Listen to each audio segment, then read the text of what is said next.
I'm Al McFarland. Welcome to the conversation with Al McFarland. I'm glad to be here and glad to have you along as well. Today is Wednesday, February 11th, 2026. Shout out birthdays to twin daughters, Chrissy and Shelly. Happy birthday to you and to all the people who have February birthdays. One more year around the sun. What a wonderful thing. Well, today we want to talk about just ongoing conversation about what's happening in community. I'll be joined by co-host today, James Trice. He's with the Public Policy Project, and we'll be chopping it up on issues local, national, international, just our take on what things are going on and what they mean. We want to get you involved in the conversation as well. This is simply about us connecting, us being in community, us being in conversation. So if you're checking us out on either YouTube for Black Press USA or YouTube for Insight News, our channel, if you're on LinkedIn or Facebook or Twitter, we'd love to have you join the conversation. Drop a note in the comment section telling us where you are. Shout out your community, your project, your work. If you want to be on the program, we want you on the program with us. We'll put a QR code in the screen here, and you can click on, and we'll invite you into the conversation. I want to begin the conversation, though, with a friend and colleague, a leader in community, Brother Carl O. Benson. Let me bring him in and also bring in Brother James Trice. Carl, how you doing, man? Good to see you. Brother Trice, good to see you. How are you both doing? Come on, man. Yeah, I don't have your sound, Carl, so let's check your sound. You're muted at the moment.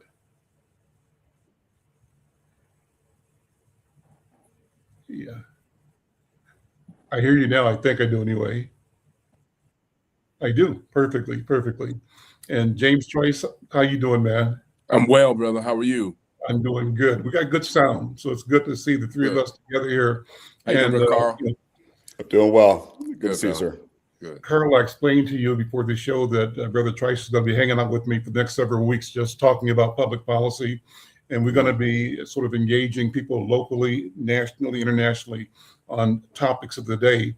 And the general feeling is public policy. How do we have conversations in our community among us about what public policy is and what role we play in effecting public policy that serves the interest of our community. And we believe that that means serves community at large, serves country, serves humanity. And in that spirit, we're reaching out to everybody who's got a point of view, an attitude, an axe to grind, or something to celebrate. Come on, let's have this conversation. That's what we need to do. Brother Carl, you and I have talked over a long period of time about your passion about economic development and business development. And among other things, right now you're leading initiatives with 100 Black men and others to promote awareness, consciousness, and opportunity. I'm going to turn the mic over to you to have you introduce yourself and tell people what you're passionate about right now and why. Right. Absolutely. Yeah. Thank you. Thank you for the time. Thank you for making the space. I mean, right now, as it's been for years for me, I'm really passionate about supporting Black men, starting young, starting at the little guys all the way up to the folks that are kind of at retirement age or whatever that looks like. And primarily for me, it's really trying to find ways to bring Black men together. Part of what we do at the 100 Black Men Twin Cities through not only our mentorship programs and some of the academies that we do is we support Black men at all stages of their life. So we start with the little guys, sixth graders, fifth graders, and then really sort of create opportunities for them, both from a mentorship and a role modeling standpoint.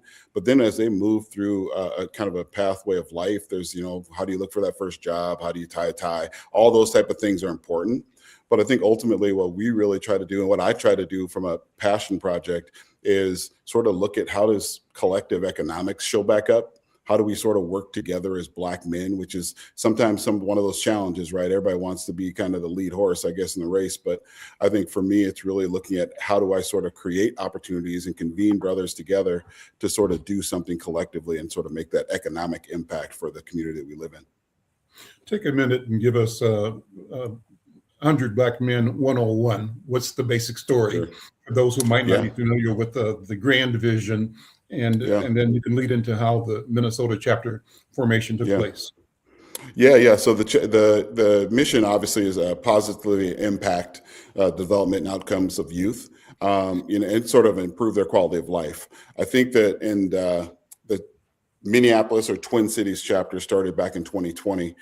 During the pandemic, it was a group of guys came together and said, let's bring this chapter that's out of Atlanta, but sort of bring a local chapter here to support that vision, the vision of sort of seeking and being that beacon of light, I guess, in leadership, for using our influence and using our resources, I guess, if you will, to sort of move Black men forward.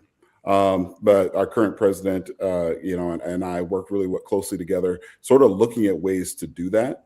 I think ultimately, when we sort of talk about the 100 Black Men Twin Cities, we're really looking at it from the standpoint of how do we sort of create together the vision of what we want to see.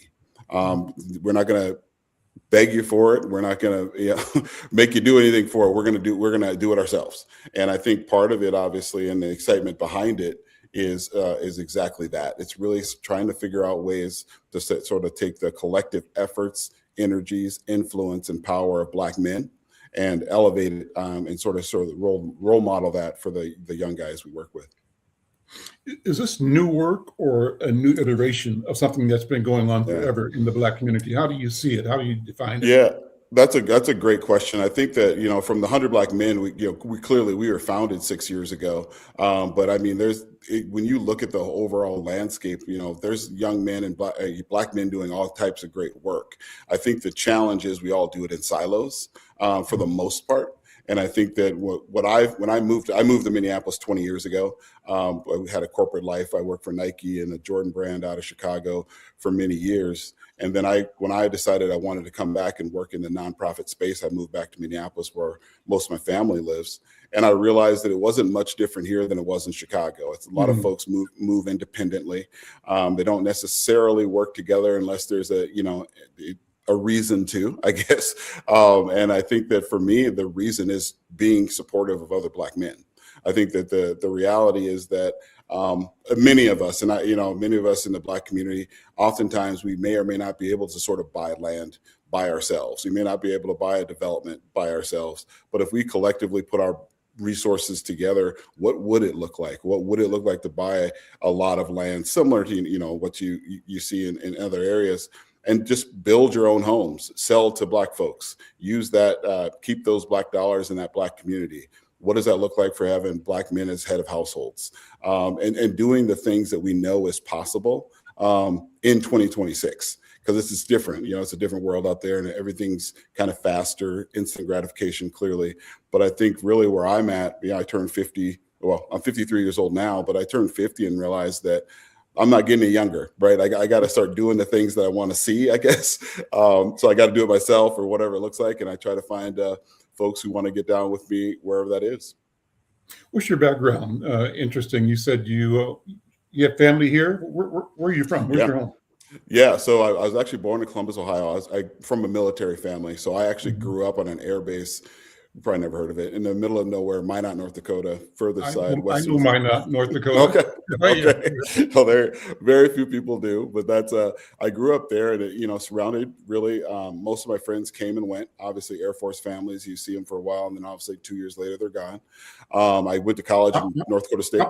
How long was your family stationed in Minot? 25 years. Well, that's kind of lucky because most military families travel a lot.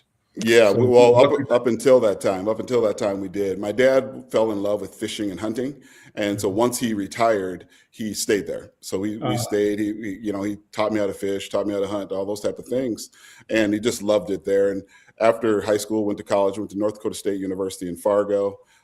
Did that for quite a while, then moved to Minneapolis as a 20-something-year-old and landed in this space where I started working for Nike out of Foot Locker. And then I moved to the corporate side of it and I moved to the corporate side and moved to Chicago. And then met my wife and then moved back here. I was there for about 10 years, met my wife, brought her back because she was ready to leave West Side Chicago. So brought her back to Minneapolis and my whole family lives here now. My sisters, brother, both my sisters and my mother out in Burnsville, my brother's in Plymouth. So we're all together now, and it's kind of a nice opportunity to be together from a family standpoint because we've been spread out for so many years. But then, yeah, it's just the passion for me right now is really how we do the work. What does it look like in all of Minneapolis, greater Twin Cities, St. Paul, to sort of do the work together? And that's what excites me about some of the projects that we're working on now. And so I get a sense that the work you're doing with 100 Black Men sort of dovetails and is fueled by your family history and this sort of instruction of how to be an effective adult and an effective human being that really is genetic, it sounds to me. Am I on the right track? How Well, does your family was and is pour into you and inform your direction? Right. That's fair. That's a fair question. I think the reality for me is like I never knew what it was like to have a single parent family, right? So as I got older, I realized a lot of Black men that I knew maybe grew up with mom only. I always had my mom and dad around. I mean, I wouldn't say we grew up in a white picket fence and 2 dogs and brothers and sisters, but it was just, it was just us. We sort of rolled together, moved together, and we learned together. And I think that there was a point in my life where it was my dad went to work and my mom stayed with us and we took us to school and all those type of things. We came home, it was a hot meal. I mean, it was almost as close as you could get to being like the perfect idea of what family looked like and what I thought it looked like. And so a lot of the founding principles, were put in discipline and responsibility and accountability. All those things started early. I thought I was just doing what my mom and dad told me to do, and later found out that was what accountability is, or responsibility was, right? So I think a lot of those things is when I moved to Chicago and other places, even Minneapolis to some degree, I realized that a lot of my friends maybe didn't have that same setup. It wasn't necessarily, there's good friends that did and good friends that did not. But I think that the idea behind it was like, oh, okay, how do I sort of bring that influence to them? But then also, from a space of like everybody's life is different. And mine is just one that was kind of like, I appreciate the fact that, I grew up in a time where spankings were still the thing. And, you do the wrong thing, say the wrong thing, and you're corrected quickly and you don't do it again. So do you spank your children? I did not, but my son graduated from college, but he's 23 years old. My daughter just graduated; she's 21.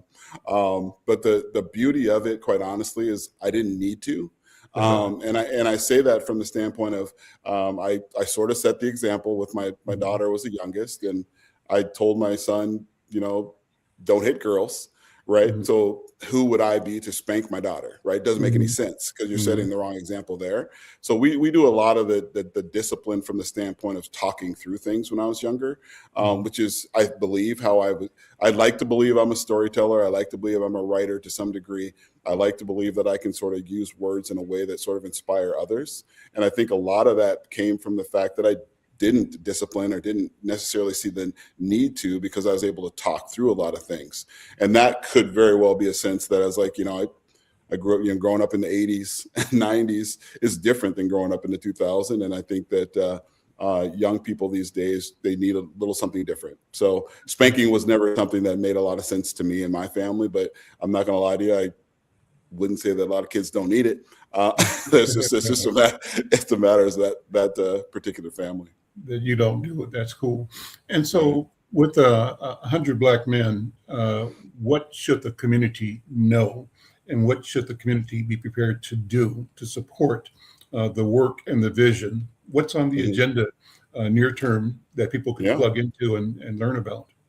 Yeah, I mean, the most exciting thing we have going on right now, for Black Men right now, we're doing the Solidarity Breakfast. We're doing that this month, the 27th, Friday the 27th of this month out at North Hennepin Community College.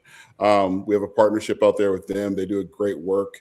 And one of our partners, First Independence Bank, is helping us and supporting in that breakfast. And the reality is it's a lot of networking, a lot of opportunity for brothers to come together from all different walks of life. So it's not necessarily just like a bunch of business folks. You'll get the business folks, you'll get some young college students, we'll get some high school scholars who are sort of supporting us and sort of volunteering. But then you'll also get the regular business or the regular, the plumbers and the the guys doing HVAC and the guys that are entrepreneurs and restaurant owners, all coming together just to sort of create not only a sense of fellowship and belonging, but also sort of be in a space together where, from 8 to 10 a.m. in the morning, we're just going to hang out. We're going to talk a little bit. We're going to have some conversations, make connections, and sort of plot and plan to sort of figure out what we can do together moving into the future. And I think that is something that, I've always wanted to do it. I've always, even the 100 Black Men Twin Cities, we currently don't have 100 Black men registered, right? We don't have 100 members. And that's something for me. It's like, well, but why don't we? And truthfully, we all have different things going on. Like there's, whether you're in a different groups, whether it's a fraternity or you're in the 100 Black Men, or you're in a business group or a networking group, or whatever that looks like, you're just always busy. And I think that really the way I look at it anyway, is that any Black man living in the Twin Cities should be part of the 100 Black Men Twin Cities. I mean, I think because what we try to be is a convener of sorts. We're trying to be that center hub, I guess, if you will, to sort of create opportunities and resources for others, whether that's financial or educational or mentorship or role modeling. We really want to make sure that we're in that space right now where all Black men realize there's a safe space to sort of not only be yourself, but sort of create other opportunities. Do me a favor and drop your contact information in the chat. And people that are listening or watching can connect with you either by phone or by email or by your website, however you want to do it, so that they can connect and support what you're doing. And Brother Carl, thank you for hanging out with me and for this. We're going to be doing more stuff down the road. I know that. Count on Insight News and McFarland Media platforms to elevate and support and push the mission forward. We think it's important, and we know it's in good hands, in your hands. You bet. I appreciate you. All right, then. Hang out as long as you want. Drop that note in the comment. Let me bring in Brother James Trice. Brother James, how you doing, man? Good to see you. I'm wonderful, man. Thank you for asking. Thank you for inviting me to be on the show and be with you, Al. It's always good hanging out with you. Well, two things. Let's reflect on what Brother Carl said, first of all, as he was sharing. What are your thoughts? What do you think about how that supports our mutual mission of building community and building effective citizenship? What do you think? I think it's wonderful. Let me ask a question, Carl. Are you a part of 100 Black Men of America? Are you a chapter of that? Exactly. Chapter of that, yes. Yep. Mm-hmm. And then are you located in St. Paul? Is it... Yeah, so we currently, we all work independently, so we're remotely. We do events at different places around the city. We meet up at different places around the city. Most of our chapter meetings are via Zoom. But we don't have an office. We don't have an office here in town. We're it's kind of funny you say that. We're looking to collectively find a spot that we can work with other Black men with their businesses in the same area. Yeah, I was just looking at the your website online. It said 1401 Larkinshire Court or whatever it is, and then the president, Kentel Morris Jr. Kentale Morris was our immediate past president. Okay, we just had elections, so Kefra Ku is now so he was the vice president before. He's now president right now. Right. So first of all, let me just say I commend you on doing this work, man. I think it's vitally important. I do believe, though, that we are not meant to do life alone. Somebody said this, a minister said that we cannot be our best self by ourselves. And if you do something by yourself, it is not your best self. And I thank you for doing what you're doing, because I think it's vitally important, because none of us are meant to do life alone, right? We're interdependent on each other. And I have a group, it's called the 5C. It's a group of Black men, Christian Black men coming together. And it's under 5C is the first letter in the 5 principles of our connection. And it's called, the 5 C's are communication, connection, commitment, celebration, crisis and celebration. And it's a group of Black men that's come together, realizing that we need to really just stand together and work with each other and support each other. In times we need to commit to each other. Really the program is that, 12 weeks, we commit to supporting each other, contacting each other, staying in touch with each other. So what we do is every week we either text each other, call each other, communicate with each other every single week. Every other week we get together in person to hang out, do something together, either do a community event together or do something together, pray with each other on a regular basis, stand with each other, support each other in times of crisis, also in times of celebration. And that's what we do as a group of black men, and we believe that's vitally important. So I want to say I really would like our groups to connect. So you're saying you don't actually have 100 black men. I would like to add. I would like to increase your numbers so we can reach that 100 black men, because I think what's important is that what you're doing is vitally important. So we can connect in some way, shape, or form, and I can bring some of the men that I work with, and we can join the 100 black men. We would love to be a part of the group. Is there a cost to be a member of the group? So there's two different levels we look at. So there's an ambassador level, which would be the folks that are kind of can't necessarily commit to the monthly meetings and some of the things that we do as it relates to programming committees and some of the fundraising committees and all those type of things. So it's $100 ambassador level. And then we have the $250 full membership level, which gives you all the meetings, all the access to being a member, of access to the national chapters and all the stuff that we do there. Obviously, you get invitations to some of the events we do throughout the country, and of course, you'll be looped into all the events that we do from a programming standpoint in the city. Whether that's our junior academy, whether that's the breakfast that we're about to do. We do some stuff in the summertime too. A couple of years ago, we had a sneaker ball. So there's a lot of opportunity there as member. But there's two different levels. There's a $100 level, and then there's a $250 full access level. Leave your information with Brother Al, and I get it from you. And let's connect. I really want to give you a call. You and I sit down and talk about it, and how we can make that happen. Let me share with you one last thing. The foundation of our work, this is based in Ecclesiastes chapter 4, starting in verse 9 and 10, and that scripture verse says, "Two are better than one, for if one, and they have a good reward for their labor. If one falls, he has the other to lift him up." It goes on to say that, "But woe to him who's alone, for when he falls, he has no one to lift him up."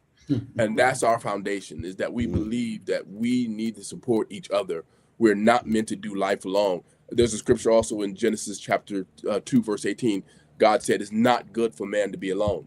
And think about this for a second. You read that whole verse, or you read the first two scriptures in front of it. God created 7 things, and he said, that's good. When he created heaven and the earth and the animals and all that, and each time he created each thing, he said it was good. It was good. And then when he created man, he said it's not good for man to be alone. And it's significant, because that's the first time that God said something wasn't good, was man was alone, right? So really, what that means to me, what that suggests to me, that it's critically important for us to come together, particularly black men. And I like that we have a focus, because mine is focused on black men too. For various reasons we could get into. I don't have time on this program, but you understand it's critically important for we as black men to come together, particularly at this political climate that we live in right now, and what's going on with black and brown men and women around the country with this present administration. So thank you, brother. And I really would love for you and I to sit down and talk. Absolutely. We'll make it happen. Absolutely. Excited. Thank you for doing what you do, brother. Yeah. Right on. And Carl, thank you. Hang out as long as you want, man. We're going to chop up stuff here, and I'm throwing some stuff out for Brother James to react to and respond to. And we want people who are listening to do the same. So if you're checking us out on LinkedIn or Twitter or YouTube, got a question or a comment, drop it in the chat. If you want to join the show, we want you on the show. It's about us sharing, raising our voices and sharing. James, first of all, what's top of mind with you in the public policy space right now? What things are grabbing your attention that you're working on that you want to share with our viewers and listeners? Well, a few things. One is really trying. You do, James, let's have you take 30 seconds and do the elevator statement on the public policy project, so that people know the foundation of your comments. Right. Well, thank you so much, Al. So first of all, Public Policy Project, we started off as a civic engagement, public policy leadership company that helps citizens really understand how public policy impacts their work, or how public policy impacts them, and really how to be more civically engaged, be more civically active, and more civically astute, understanding who represents you and how to engage those who represent you, how to engage more in the public policy, and how to understand how public policy impacts your life, and how critically important it is for you not only to vote, but also to get involved with understanding who represents you and why. understanding and knowing that if you're going out and voting, you need to understand who represents you and why. The foundation of what we do at Public Policy Project is rooted and grounded in the fact that people have far more power than they realize. The issue is they just don't realize how to use their power. I think it was Toni Morrison who said, the biggest mistake we make about power is to believe we don't have any. That's the biggest mistake but we do have power, right? And so really we've trained thousands of individuals in understanding public policy, how to engage civically, how to make their voice heard, how to give the elevator speech, how to write letters to the to your elected officials, how to form coalitions, really message framing, how to get your message heard, and how to really move legislation really at the state level, at the local level, and then even at the federal level. And then we also engage in really community dialogues around critical issues that concern community. So one example is we really led ourselves along with NAIL partners, led the engagement around the development of George Floyd Square after the murder of George Floyd.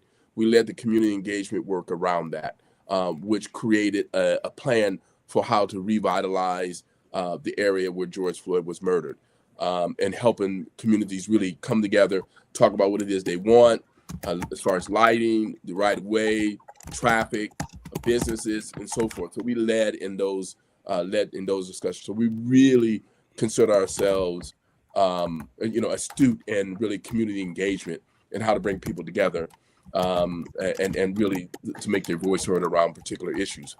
Some of the things that we're really concerned about now really is these ICE agents and what's happening with this present political climate. How to help people make sense of this.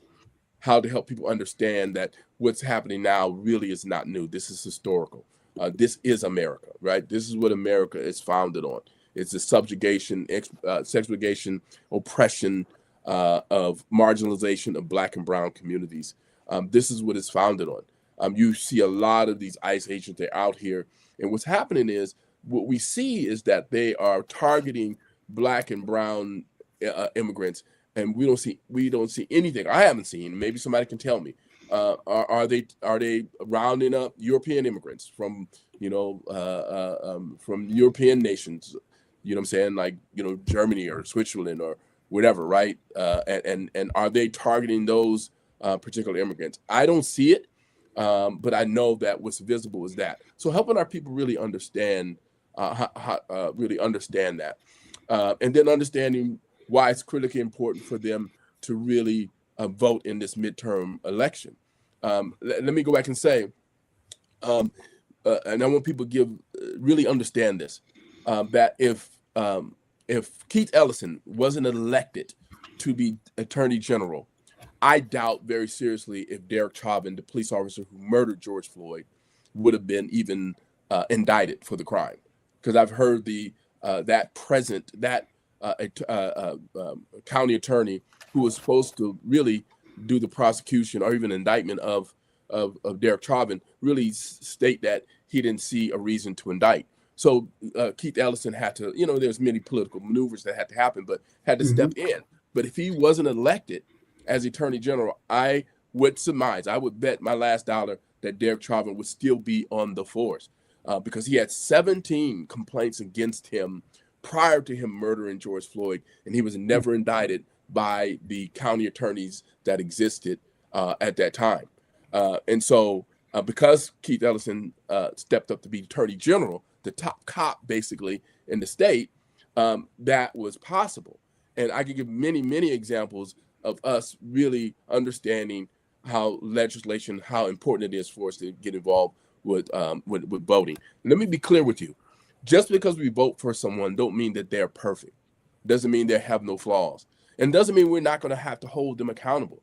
We may not agree with everything that they stand for, but we have to be in a position where we vote for individuals who will do the least harm. I think we as the Black electorate are in a position where we have to vote for the person who's going to do the least harm. Right.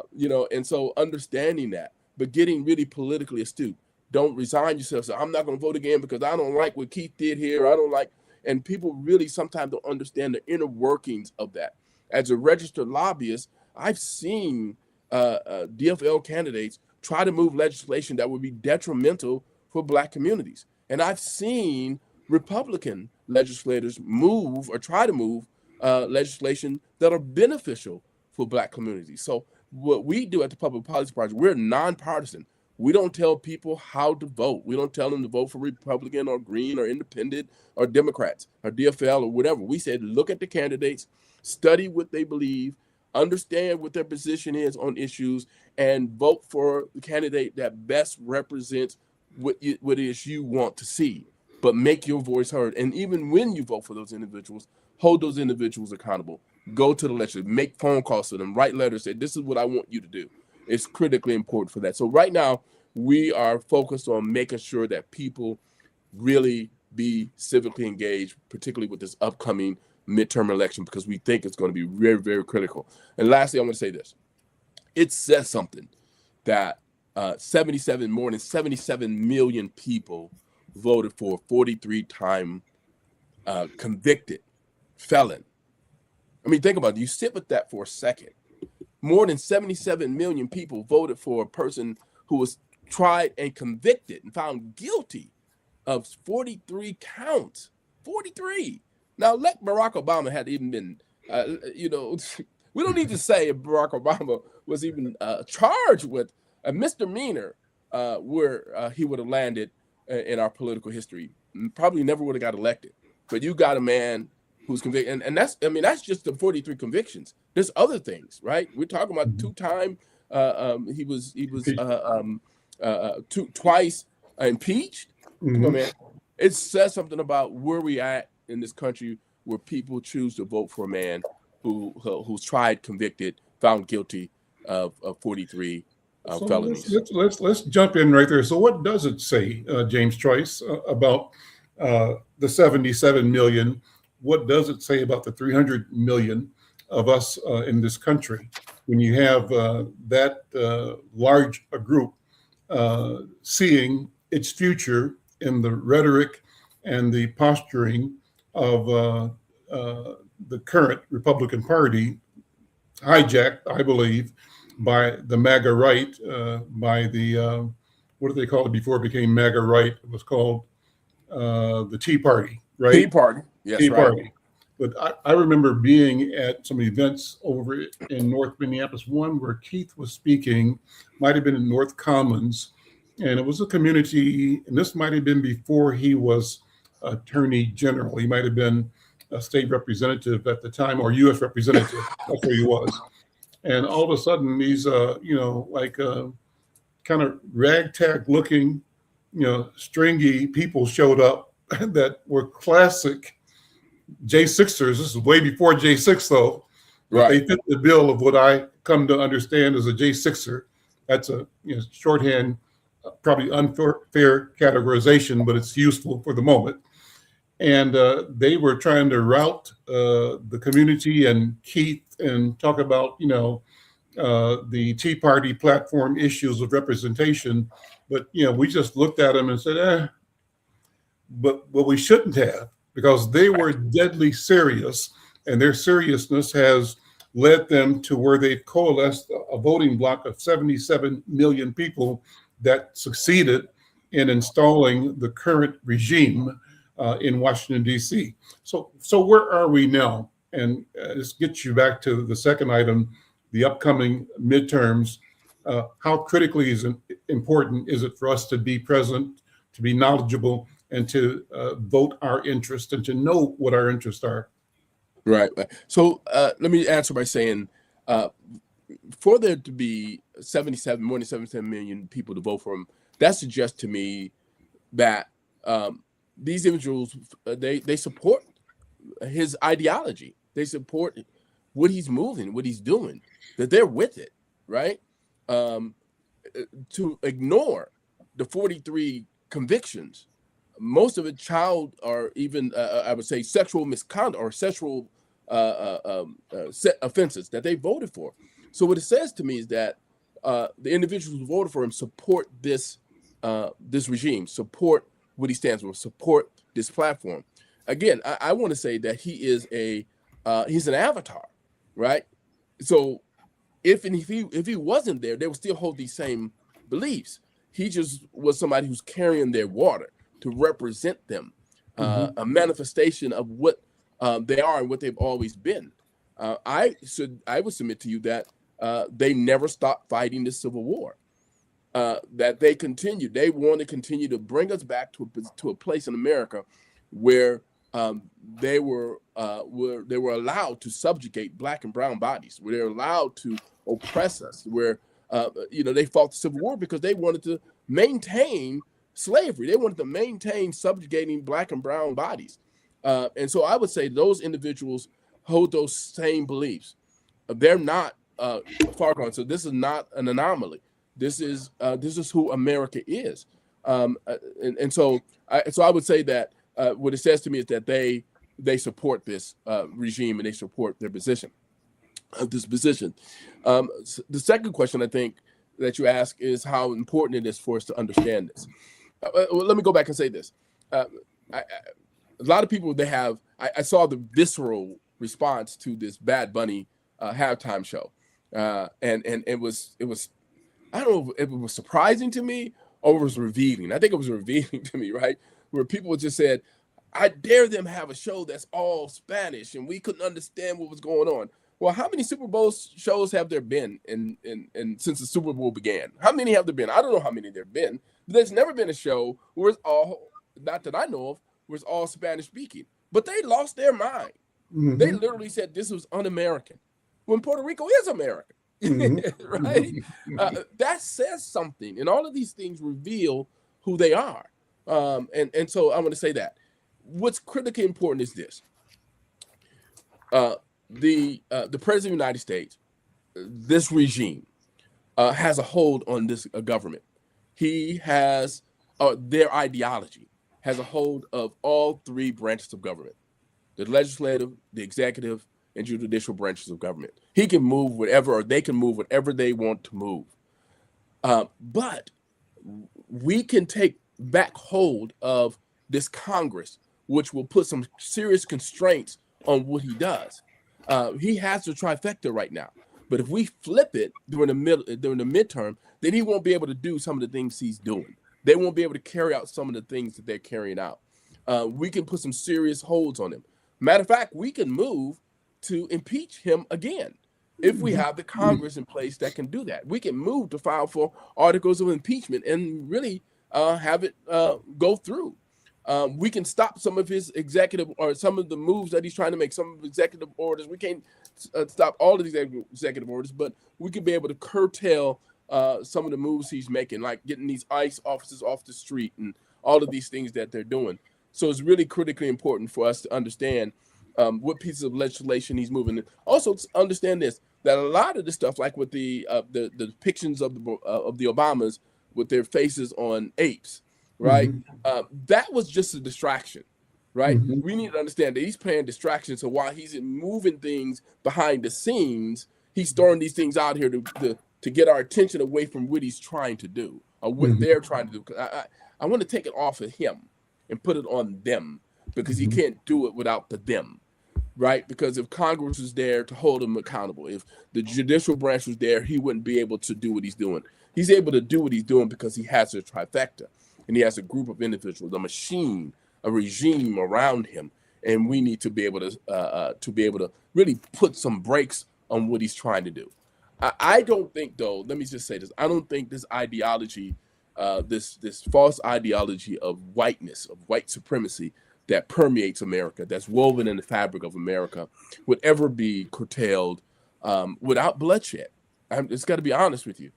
We need white people to dismantle the system that they set up. It's not on us as Black people who are the oppressed, the marginalized, the downtrodden, right?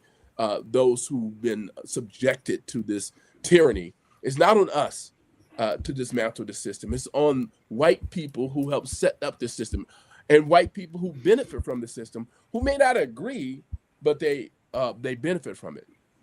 Not enough white Republicans who say they don't agree with him are standing up speaking against him, which says your silence is complicity. Your silence says that you support what's happening. If you're not speaking up loud enough against this, you support it. right? So, James, but when you say bloodshed, so the first thing that jumps into Al McFarland's mind, and I know I'm wrong, but I want to say it because I want it to be said, is there a scenario where we African Americans are in an armed conflict with anybody in this country? I hope not. I don't think so. I don't see that as a motivating factor. I Right. do see, however, the need for every citizen to be in a situation to protect himself or herself. So I support the Second Amendment and the ownership of guns, and I support that in our community as well as in other communities. I do not see a scenario where our people present a physical threat of force to the society at large, even when our demands are clear, honest, reasonable. I do see, on the other hand, the continued use of moral suasion, moral force, argument, discussion, debate, and then maneuvering in a way that's tactical and strategic to exercise the levers of power at neighborhood levels, at park board and city council and taxation board levels, at city halls, townships, wherever we have the numbers, to have our numbers be at the forefront of local power distribution, utilization, and so that our voices are in the levers of the overall enterprise more effectively than they have been. And we've done marvelously because we have a number of Black electeds in the country. We need to make sure we don't lose it, because in history, that was the case during Reconstruction, but it was wiped out in a fell swoop by the Klan, right? So, Yep. So when you say you fear violence, I'm presuming that you mean white people who see things differently, demanding of themselves and others clarity, consistency, and the commitment to defend the principle of freedom for every human being. And that commitment does not exist right now, as I see Right. it. Am I on track with my? Oh no, you and I are on the same page. I agree with you 100%. That's what I mean by bloodshed. And God forbid, I just believe that this is what has to happen. There has to be more Renee Goods. There has to be more Alex Preddies. There has to be more Goodman and Schwerner and Goodmans, right? Mhm. There has to be more white folks who put themselves on the line to stand for the values that this country says it upholds, the values that it said it espouses, as opposed to what they really do. And to say, no, you're not doing what you say you do. There has to be more white people who put themselves, not just their lives on the line, but their social capital on the line, their political capital on the line. There was a white man who was running for mayor a few years ago, and him and I got into a dialogue, and he asked me, he said, "Do you feel safe?" And I said, well, no. He said, well, why don't you feel safe? I said, I feel police. I said, that's just real. I said, the biggest fear that I have as a Black man is when I'm driving down the street and I see those sirens or those lights behind me, my heart skips a beat. I start, because I don't know what they're going to do. Now, I'm going to follow the law. What they tell me to do, put my hands on the wheel. I'm going to not make a move until they tell me to make a move, whatever. I'm going to do that. That still does not guarantee that I will not be killed by law enforcement. And I told him that. And he said, what is the reason for this? I said, this false ideology of white supremacy, this white psychopathy that exists in America, that's woven in the fabric of America. I said, this ideology that they can impose their will on me and kill me with impunity. That's what I'm afraid of. And he said, how do we fix it? I said, well, let me ask you a question. And this is the question I asked this white man who's running for mayor. And I can't remember his name. And I said, give you an example. I said, you stand there, you say you agree with us. You say you stand with us, you're our ally. I said, but let me ask you this. I said, just hypothetically, every Thanksgiving, you said you take your kids to go see your mother, their grandmother. They excited to see their grandmother. And he said, yes. I said, I said, just for instance, just think for a second. If your mother always uses the N-word when you all come together, she always talking down about Black people, always have these racist thoughts and ideas, and verbalizes these things about Black people. I said, if you stand with us, your role is to tell your mother, Mom, you have to stop saying this, because if you don't, I'm not going to let you see the children next Thanksgiving. We will stop visiting you for Thanksgiving. And this man, he turned red. He stopped. He said, that's what it's going to take. I said, in order for this to stop, you all have to put your reputations in your lives. So when I say it's going to take that, it's going to take literal bloodshed. It's going to take more Renee Goods, more Alex Preddies to stand in, more Goodman and Cheney. I mean, more Goodmans and Schwerners to stand in and say, we're not going to allow you to continue to do this, right? So that's what I mean. But I don't, and I do believe, let me just add this, I do believe in self-defense. I believe that we have to defend ourselves. If we are approached with a tyrannical situation in which we're set upon and violence is enacted against us, we should defend ourselves. But let me also finalize by saying this. Black people don't have a revenge fantasy. We don't have a revenge fantasy. We don't want, we're not dreaming about revenge against white people. We just want you to leave us alone. That's all we want you to do. Let us live our life. You live your life. Cool. We're fine with that. If separate but equal was separate and equal, we would have been fine with that. But it wasn't. And we just want you to leave us alone. So we don't have a revenge fantasy. I submit to you that white people have a revenge nightmare. They have a nightmare believing that what they did to us is going to be done to them. And that's why they're doing some of the things they're doing. They really believe that. But we don't dream about waking up in the morning and we got to get Whitey back. That's not what we're thinking. The Black Panther Party for Self-Defense, they just wanted to feed their community. They just wanted to make sure their communities were well, were educated, had good homes, had health care, were protected by law enforcement. They weren't against law enforcement. They just wanted the same protections that white people receive from law enforcement, the same services to protect and serve. But what did protect and serve mean? It meant protecting and serving the interests of the white ruling elite. That's what it meant. And it means protect and serve us. And we understood that. So that's what I mean when I say it's going to take bloodshed in order for this to stop. And what I mean by bloodshed on behalf of white people who say they are allies, who say that they stand with us, who oppose all the tyranny that's been acted against us, to put themselves on the line and say, no, we have to honor what we say in the Constitution.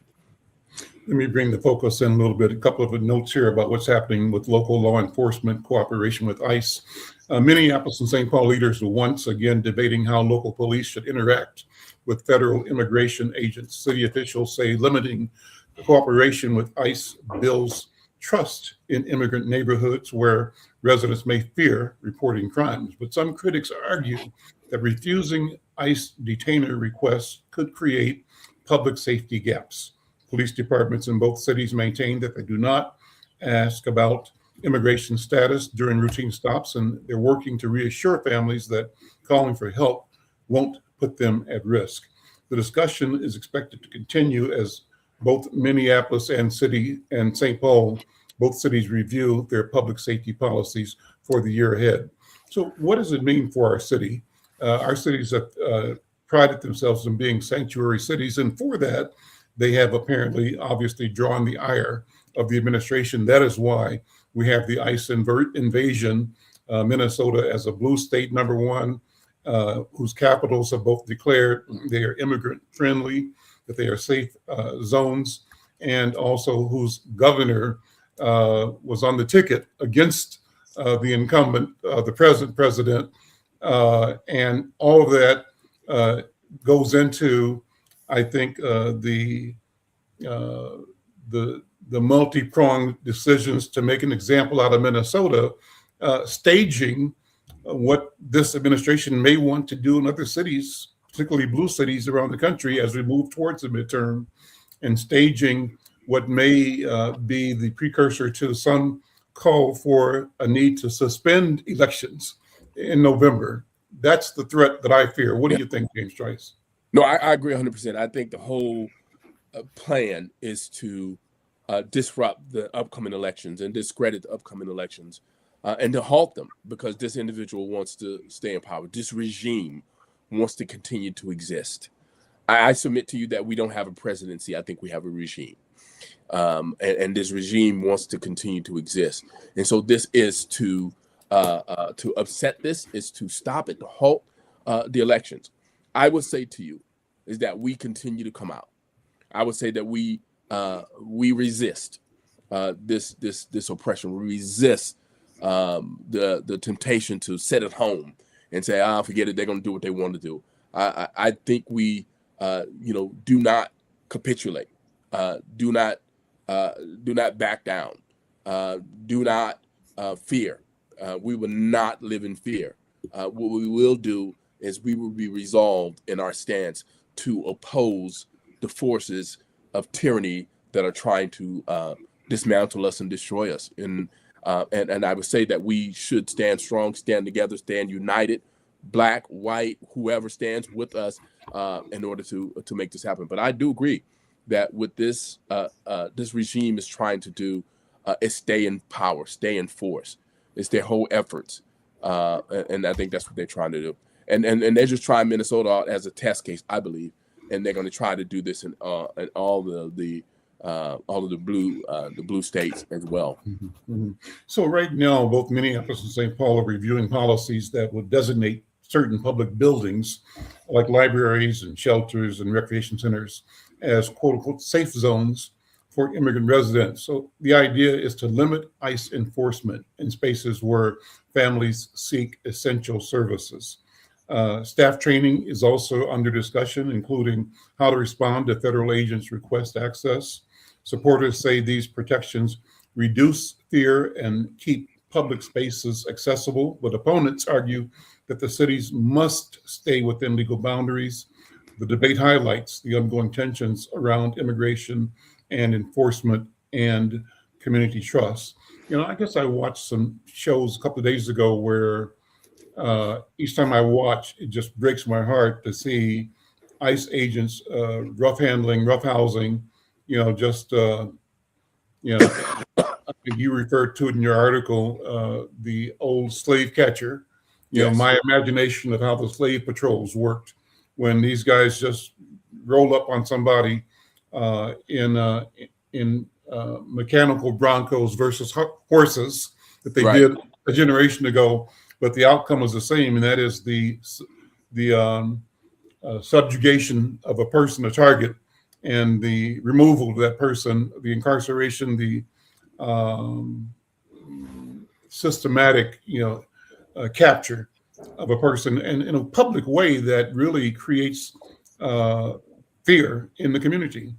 So what can our cities do? What can we do to make, and how do we as Black people weigh in on that? Because part of the debate, James, has been some of our people saying, oh, that's not our fight. We're not. Right. I disagree with that, but what do you think? Well, first of all, it is our fight. I think that we are the blueprint as Black people because of our history here in America of oppression, of slavery, and so forth, right? But it is our fight. Whenever we see other people of color, Black, other brown people being oppressed, I think it's our fight to stand in and help to support that because we are the blueprint. All other movements that have happened here in America against oppression have taken their cues from us, right? So I think that's one. And so it is our fight. I heard it before too, that people were saying that this is not our fight, but it is our fight. All of these fights that against oppression, I think we have to stand in and say we support the individuals who are being oppressed. Also, with regard to having safe zones or off-limit zones, I was talking to a person yesterday from Abbott Northwestern Hospital, and I asked him, I said, do you see ICE agents around? He said, oh yeah. He said they sit outside the emergency room. They park outside the emergency room waiting for people to come to the emergency room. Can you believe that? People coming to get services, coming to the emergency room for medical needs, and ICE agents are sitting outside the emergency room at Abbott Northwestern Hospital. It's what I heard. So there is a need for this, right? Because they have no regard for people's health, humanity, or anything like that. It's like, this regime, particularly the leader of this regime, is bereft of any humanity, and so I agree that there has to be some zones where we say you are off limits. I have seen businesses with signs up, and you've seen them as well, says ICE out. They will not allow ICE agents in there. I say we continue that. I say we continue to stand with these businesses to say, yeah, we support you in this, even if it means our discomfort. I love Mexican food, and I went by a few Mexican restaurants, and they were not open. And they were not open because they were afraid of ICE. They were afraid that their employees would get harassed, or that they would come and be raided by ICE agents. So they closed their doors. That should not be. So that's messing with their income, right? Their livelihood, what they depend on to feed their families and pay their bills. And so this is just way out of bounds, way out of control. But it's for a reason. And that What a reason good is to continue to conversation. Brother Carl, jump in. And another friend of mine has joined us as well. But Carl, any comments, any feedback on any of the topics we've talked about so far? I know, what are your thoughts? Yeah, I mean, a lot of the things that Brother Trice was talking about is the exact reason why we do what we do with the 100 Black Men Twin Cities, right? I lean on you probably know Killer Mike, I guess, and a few years ago he his whole mantra, I guess, if you will, during that, I think it was before the election, was plot, plan, strategize, organize, and mobilize, right? And I think that is something that it's easy to say, but hard to do. But I think a lot of times that's really what I lean on. I lean on the idea that we have to get together and do the things. We have to be together as a unit, not as a collective block, because we're not a monolith as Black folks and who we vote for. But the idea is we all absolutely should be registered to vote. I mean, and creating those opportunities and sort of raising awareness, shows like this or other opportunities to sort of educate yourself on what's going on. It may just change minds, right? I don't personally give Trump that much credit. I think that he is a master manipulator. I believe that he has found a way to mobilize grievances of folks. And in order to do that, he's sort of moving this whole agenda of his down the road. I don't think he's that smart. I think he's just a skilled spokesperson, and then he's able to sort of get the feeling of what folks are saying, even in the smallest communities, and that thing grows. So I don't give him that much credit. I think that really what I'm hoping to do is really just make sure that we are, as Black folks, Black men, rowing in the same direction as we sit in Minnesota here, rowing the boat the right way. And I think that this is really the opportunity we have coming into the midterms that are coming up, to make sure that we do send that message, right? You send that message to the point where folks can't deny it. And whether it's led by folks like on this call, Black men, Black women, Black people, allies of, whatever that looks like, it all has to get done. So I think I absolutely agree. But I think that there's also just opportunities for us now more than ever to sort of lean into that idea of what it looks like to sort of, plot, plan, strategize, organize, mobilize. Let me shout out my friend Kamal King, retired attorney out of Atlanta. I see you in the studio, Kamal, but I don't see you. Your image, your devices are not connected. Love to have you join the conversation if you can turn your devices on. But we're sort of at the end. I'm going to take a few extra minutes here because I want to throw something out, James and Carl. So today is February 11th. Let's say it's now February 11th, 2126. February 11th, 2126. And we won. We won. Everything we were seeking to get, we got. We won.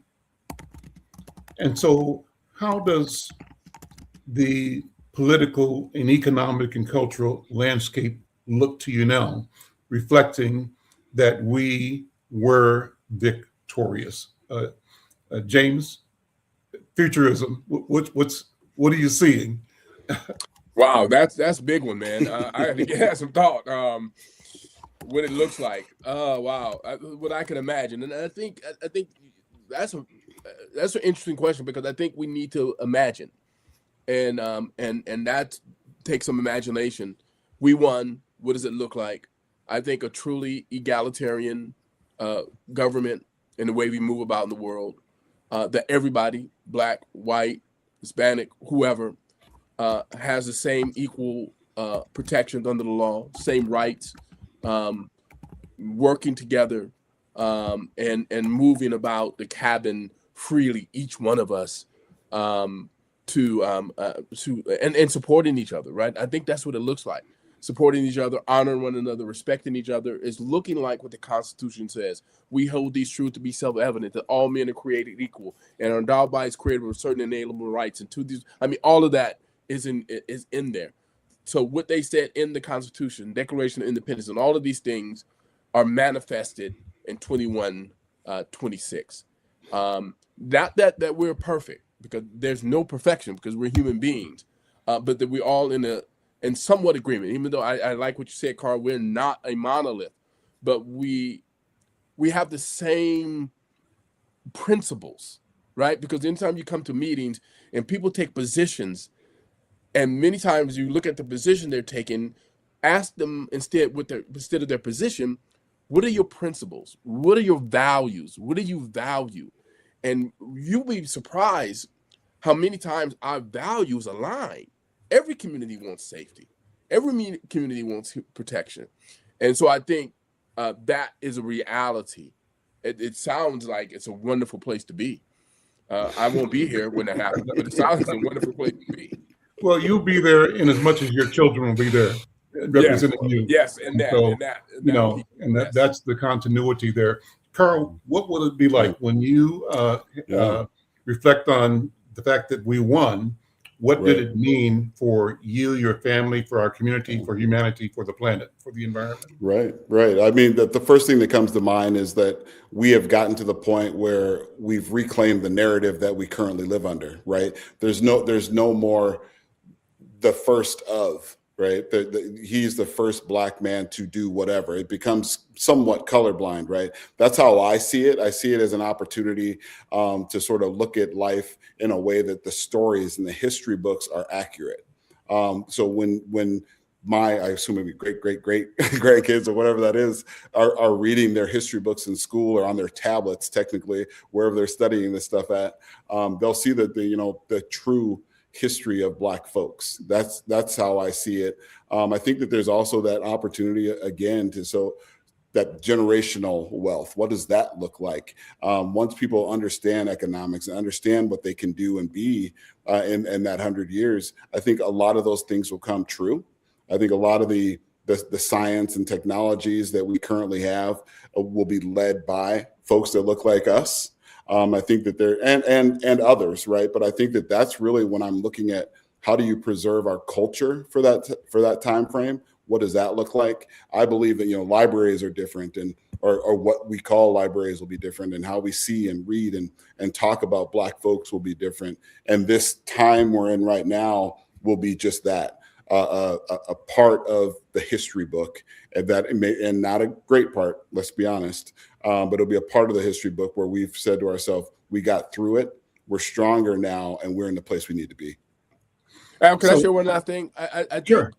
There's I got a follow-up question, but go ahead. Yeah. I just want to say that we're planting the seeds by what we're doing now.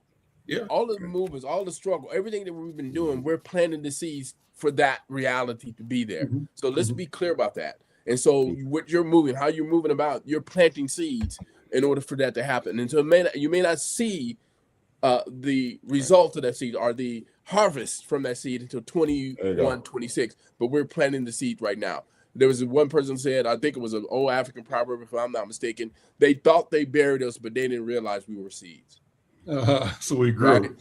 And so that's sort of my last question, brothers, is so what did we do to get here? Today, again, is February 11th, 2126, and we won. The world has changed because we won. What did we do to get here? What happened in February of 2026? And maybe each of the broadly, decades or 20-year periods, the 5 20-year periods between then and now, that that were the signature events, the milepost in our arriving at what we describe now as, I think we're describing the world we have won as one of equality, of one of inclusion, of one that reflects balance in all of the elements and aspects of it between male and female, one that respects a different ability to relate to the natural resources of the planet, the minerals, the water, the air. We've arrived at a different understanding that puts all of those elements into a harmonic flow that is organic, natural, cosmic, and sustainable because of its nature. What things happen to get us here, James Trice? Well, what got us here? All the struggle, all the fight, all the resistance, all the resilience of our people, of all of those who fought against oppression, got us to this point. We're no longer chattel slavery. There's some forms of slavery trying to happen. Again, the caveat with the 13th Amendment and allow for slavery, but we got here. So what do we do to get to 21, 26 is what we're doing now. Al McFarland, Conversations with Al McFarland, Carl Benson and 100 Black Men, James Trice and Public Policy Project, the struggle and fight of our brothers and sisters who are on the street protesting and resisting this raid, this ice storm. I call it the ice storm. This ice storm that's happened here in Minnesota. Not the weather ice storm, but the political ice storm that is happening. All the stuff we're doing now is what's going to get us there to 21, 26. That's what I believe. I'm going to finish with you, Brother Carl. My thoughts are, one would be we've probably embraced truth. We've come to the point where we've actually said to ourselves, truth matters, facts matter, and we've embraced that. I think there's got to be a certain point where we've obviously leaned into embracing the fact that if there's still a voting system, whatever that looks like, but we're participating in it. We are active participants in what our future looks like. That has to have happened. And then I wrote down that we learned not only about the history, but we learned that we're not going to repeat the bad things. Those things must have happened as well. And I think that those, educating yourself is one of those things that I think will ultimately get us to the next level. And then, 100 years from now, the hope is that we've all learned learned that the truth is the right way. And we're engaged in the process to get us there. Carl, the first step has to be an event coming up in February. Make the invitation. Yeah, absolutely. I'd love for all Black men who are listening to this call or in the city of Minneapolis and St. Paul to come on out to the North Hennepin Community College. There's a registration. You can follow me on LinkedIn to get clicked into the registration. We're having a breakfast, a fellowship from 8 to 10 a.m. on Friday, February 27th at North Hennepin. Really an opportunity for us to meet one another, fellowship with one another, break bread with one another, and plan to do the things that we're talking about on this call. And we shout out to Susan Budig. Thank you, Susan, for watching, to PumaNet. Thank you also to, I think, Brother Lloyd Lockett, Nura Siaser. Thank you all. Thank everybody listening across any platforms. And thanks to my guests, Carl Benson and James Trice. We'll see you tomorrow. We'll continue the conversation. I'm Al McFarland. Bye-bye.